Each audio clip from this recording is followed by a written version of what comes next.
welcome back. Our guest today is a teacher turned author who has millions and millions and millions of views on social media, and he should. He shares just the best stories from the classroom, some that are funny and some that are just absolutely heartwarming. Here's one of them. Years ago, I had this kid who wouldn't speak. When I say wouldn't speak, I mean not at all, not one word. And I have never felt so ill-equipped as a teacher. Like, I had no tools for this situation. So as a way to help connect with that kid, I just drew a cartoon or wrote a little message on a sticky note and put it on their desk every day. And went on like that for the rest of the year. We had parent meetings and counselor meetings and psychologist meetings, and we tried talking to the kid, and just the kid didn't speak all year. 2 years go by and I get an envelope in the mail. I open up, and what's inside? A single sticky note. And on it, it said, I saved all your sticky notes. Thank you so much. You helped me more than you know. And that's kind of what... Right? I know. The whole feed is like that. Audience, Matt Eicheldinger, a.k.a. Mr. Ike, I love that, is a New York Times best-selling author. His new book is called Sticky Notes. It just came out this month. Audience, give it up for Matt Eicheldinger, everybody. Hey, thank you so much. Oh, good to finally meet you. Yeah.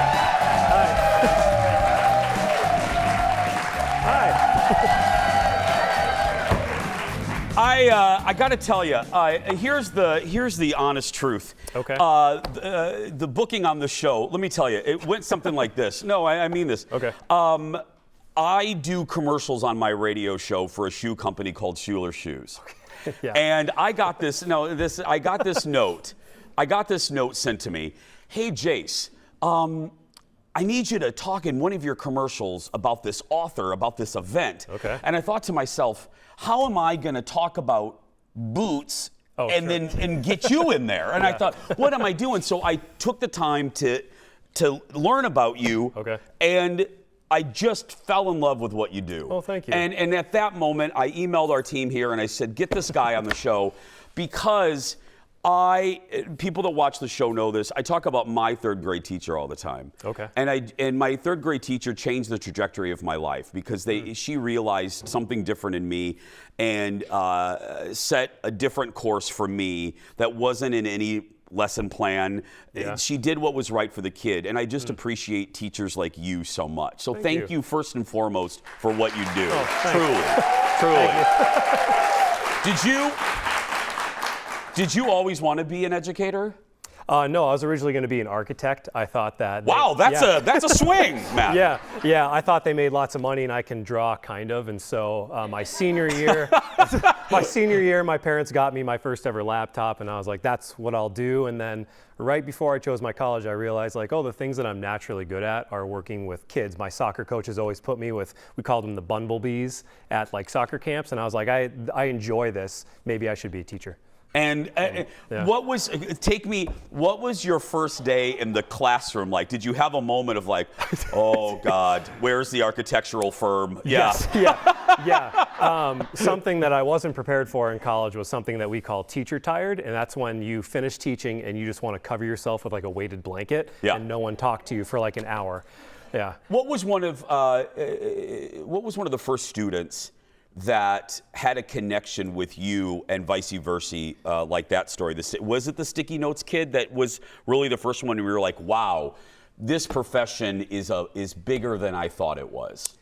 The first time that I remember thinking oh, this is what teaching is I had a parent-teacher conference, and I was really terrified. I thought parents would attack me because I wasn't doing things right, and so I bought my first suit. I'd never owned one with the shoulder pads and everything. I had about 120 kids, and I hand wrote letters for all of their parents, and just ready to defend what my teaching career was. And so the first parents came in, and they just sat there quiet the whole time. And I was like, oh, they're going to let me have it because I'm a 21-year-old. I shouldn't be in charge of their kid. And at the end, they held up their hand, and I was like, oh, here it comes.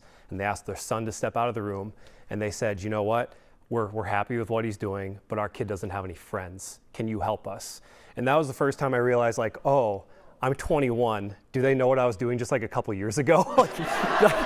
But they actually, like, that was the first time I understood what teaching is actually about. This is about people, and yes, I teach content and we do lessons, but there's so much more about humanity and growing up in general. Can I ask, let me dig into that. How do you, because you're right, I don't want to get too into it because it'll depress all of us. We are in an era, which I think is sad, where we're prejudging educators, because I really think you do just amazing work and severely underpaid, but that's a whole other Sally Jesse Raphael show. But how do you handle a situation like that particular situation? I mean, the parents look at you, my son doesn't have any kids. What do you do with that as a teacher? I think a lot of the times we're presented with things that we don't know what to do with or we have no prior training for.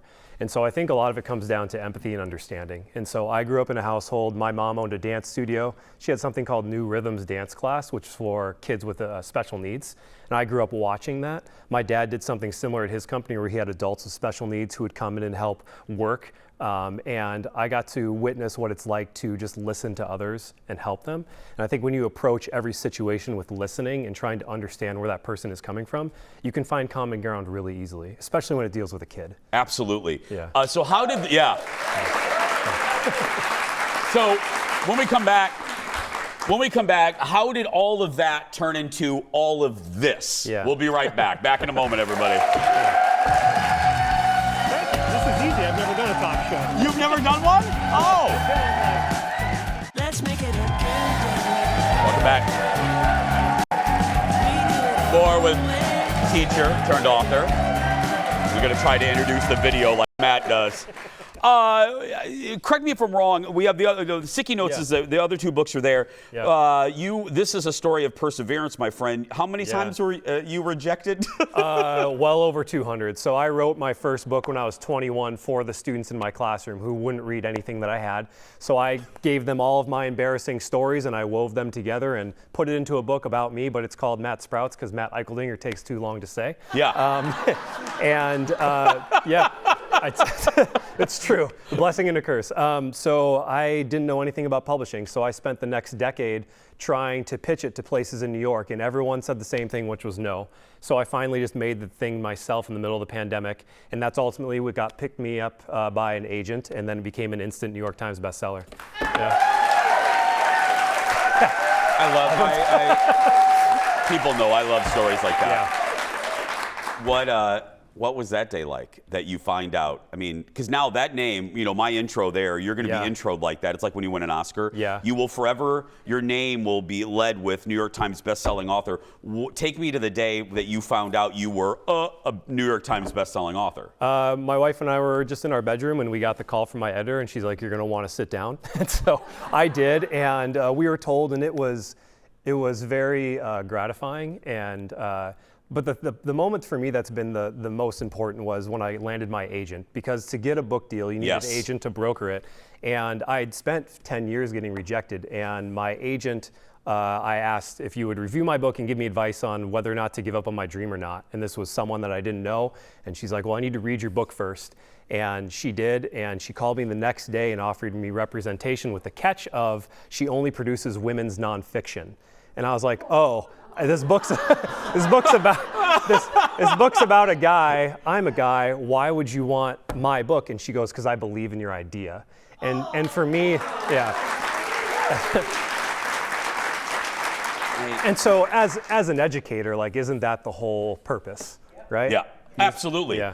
And then sticky notes, people saw in the intro the lead up to sticky notes, but this is, Matt, is it just student stories or is this life stories? What's all in this in sticky notes?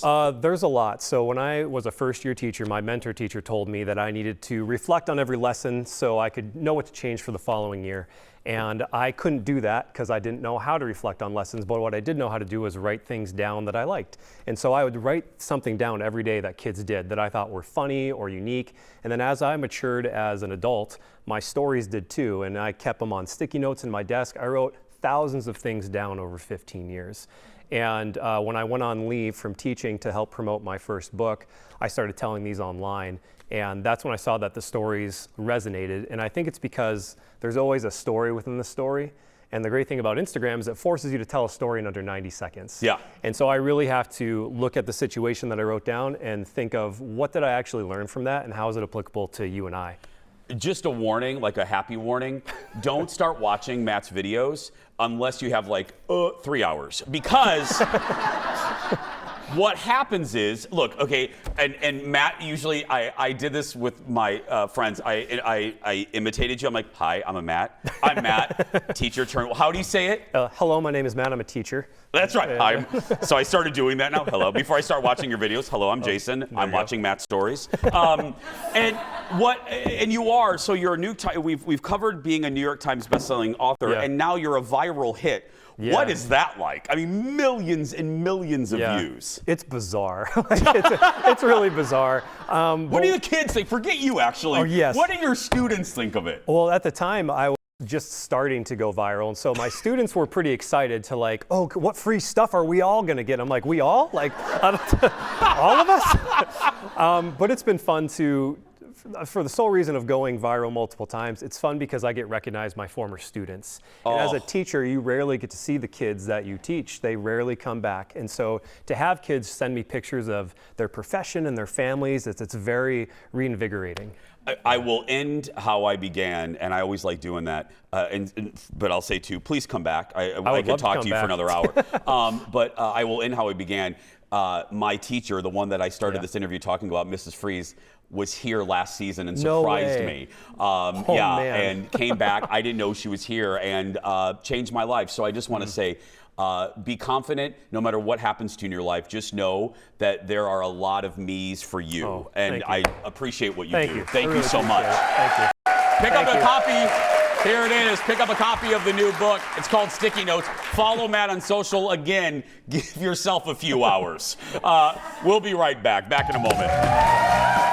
That's it? That's it, my friend. Thank you so much. No, thank you. I was the most...